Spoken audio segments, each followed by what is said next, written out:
மகாபாரதம் மௌசல பருவம். யாதவ குலத்தின் அழிவு மற்றும் கிருஷ்ணரின் மறைவு. போர் முடிந்து 36 ஆண்டுகள் கடந்தன. காந்தாரியின் சாபம் வேலை செய்யத் தொடங்கியது. துவாரகையில் யாதவர்கள் மிகுந்த செழிப்போடு வாழ்ந்தாலும் அவர்கள் ஒழுக்கத்தை இழந்தனர். ஒருநாள் சில யாதவ இளைஞர்கள் ஒரு முனிவரை ஏளனம் செய்ய சாம்பன், கிருஷ்ணரின் மகன், வயிற்றில் இரும்பு உலக்கையை முசல் வைத்துக் கட்டிக்கொண்டு கர்ப்பிணி பெண் போல வேடமிட்டு வந்தனர். இந்த பெண்ணுக்கு என்ன குழந்தை பிறக்கும் என்று கேலி செய்தனர். முனிவர் கோபத்துடன், இவன் உங்கள் குலத்தையே அழிக்கும் ஒரு இரும்பு உலக்கையை பெற்றெடுப்பான் என்று சபித்தார். அந்த இரும்பு உலக்கை பொடியாக அரைக்கப்பட்டு கடலில் வீசப்பட்டது. அதன் துகள்கள் கடற்கரையில் கோரைப்புட்களாக வளர்ந்தன.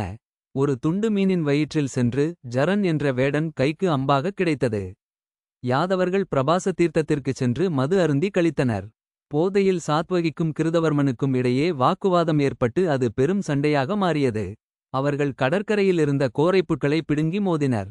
அந்த புட்கள் இரும்புலக்கையாக மாறி அவர்களை அழித்தன. கிருஷ்ணர் மற்றும் பலராமன் கண் முன்னாலேயே யாதவ குலம் முழுவதுமாக அழிந்தது. பலராமன் தனது அவதாரத்தை முடித்துக் கொண்டு ஆதிசேஷனாகக் கடலுக்குள் சென்றார். கிருஷ்ணர் ஒரு மரத்தடியில் படுத்திருந்தபோது ஜரன் என்ற வேடன் கிருஷ்ணரின் காலில் உள்ள மச்சத்தை மான் கண் என்று நினைத்து அந்த இரும்பு முனை கொண்ட அம்பை எய்தான். கிருஷ்ணர் அந்த வேடனை ஆசீர்வதித்துவிட்டு வைகுண்டம் ஏகினார். அர்ஜுனன் வந்து துவாரகையின் எஞ்சிய மக்களை அழைத்துக் கொண்டு வந்தான். அவன் வெளியேறியதும் கடல் வந்து துவாரகையை மூழ்கடித்தது.